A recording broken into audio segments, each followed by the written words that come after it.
Areál vodního mlýna Veselský v Oderských Loučkách patří k ojedinělým historickým památkám v Moravskoslezském regionu. Areál vodního mlýna Veselský je významnou kulturní památkou na Odersku. Dá se říci, že víceméně nejvýznamnější, zvláště pokud bereme památku jako z hlediska technického.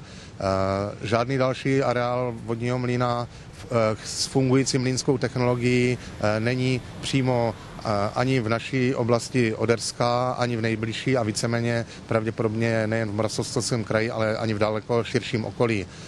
Tento areál byl prohlášen v polovině 90. let za kulturní památku a od posledních 12 letech probíhá obnova celého areálu tak, aby se mohl zpřístupnit návštěvníkům, aby viděli, jak dříve fungovala mlýnská technologie, jak se zpracovávalo obilí a jednak, aby samozřejmě přispěl i k zvýšení turistického ruchu v oblasti. Zdejší mlýn byl napaden dřevokazným hmyzem do takové míry, že hrozil jeho brzký zánik. Napadena nebyla jen konstrukce vzácného mlýna, ale také jednotlivé prvky expozice mlýnské technologie a bydlení na venkově.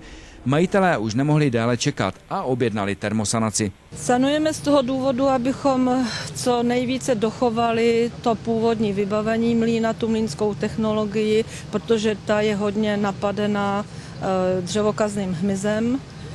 I když jsme sanovali to různými nátěry, tak se nepodařilo vlastně ten hmyz zlikvidovat. No a proto jsme k té termosanaci přistoupili. Bylo nám to nabídnuto. O firmě pana Šmíry jsme už slyšeli a věděli jsme, že už nějaké památky tou termosanací ošetřeny byly, tak jsme si řekli, že to zkusíme.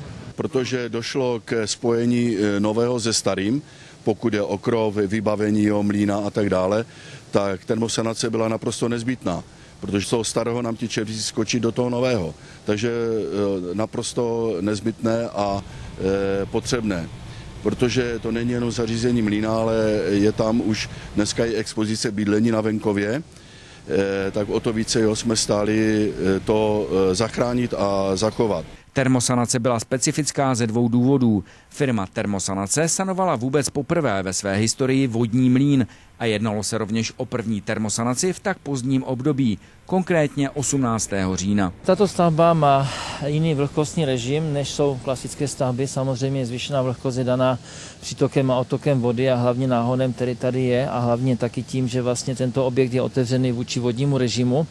Ta vlhkost je tady mnohonásobně větší a proto nás vlastně to vedlo k tomu, že si chceme vyzkoušet vlastně sanaci tohoto dřeva vlastně v tomto vlhkostním režimu.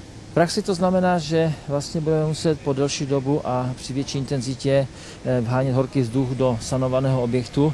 Navíc vlastně, abychom přesně měřili vlastně, anebo zjišťovali vlhkostní stav tohoto dřeva, tak jsme tady uvedli i nově používanou takzvanou elektroimpedanční metodu paní docentky Pařilkové. To znamená, že my vlastně díky tomuto nebo této metodě budeme přímo vědět, jak se to dřevo vlhkostně chová v průběhu celé termosanace. Tohle je vlastně první stavba, kterou děláme interiér. Jo, nezaměřujeme se právě na ty stavební prvky, ale zaměřujeme se na tu vzácnou technologii mlýnskou, která je bohužel napadena tím dřevokazným hmyzem, a právě na tu se zaměřujeme nahříváním. U střechy víme, že to teplo musíme směřovat k pozednicím a víme, že nám samo doběhne do těch vrchních částí. Tady je to trošku jiné. Tady jsou různě po tom interiéru rozmístěné opravdu historické masivní trámy z 18. století, kdy ty trámy dosahují až rozměru 30 cm na 40 a my musíme dosáhnout právě u nich tu požadovanou teplotu. No a pokud ty trámy máme rozmístěné nepravidelně po tom objektu, tak ty naše potrubí rozvodné, které nám rozvádějí to horko, musíme vést a směřovat přímo k nim. Takže to je atypické oproti tomu krovu, kde víme, že regulovaně nám to teplo stoupá od spodních částí do vrchních. Po 18 hodinách nahřívání mohla být sanace prohlášena za 100% úspěšnou.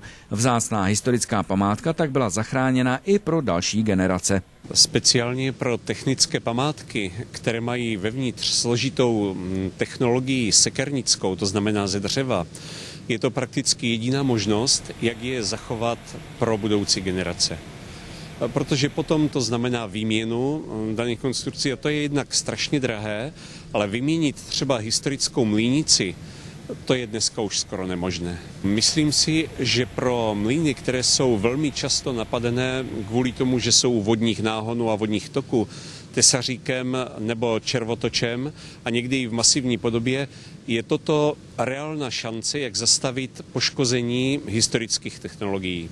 Po skončení termosanace byly ošetřené dřevěné konstrukce mlýnské technologie a stavebních prvků naimpregnovány insekticidním chemickým prostředkem Bochemit, který zajistí po několik let ochranu dřeva před možným novým napadením dřevokazným hmyzem.